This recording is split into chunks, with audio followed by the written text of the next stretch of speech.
medyo matagal-tagal. Maraming mukha na matagal pa nang hindi nakikita and unfortunately sa sa tayo pa na ganito. Muna kasi nilingon nila, iyak ka na eh.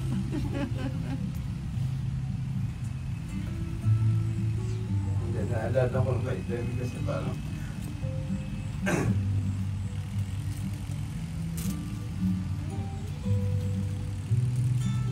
same siya na daddy na parang magulang din namin siya. Hindi siya parang hindi nga lolo eh. Kasi parang kaibigan, parang ama mo na rin. Yan ko dapat happy memories din. Parang sa tagal ko siguro na wala dito sa Pinas, parang yun yung parang binabayaran na doon sa akin yung gantong moments na magkalayo kayo. Kasi tatlo na sila nawala ako dito. And hindi ko man na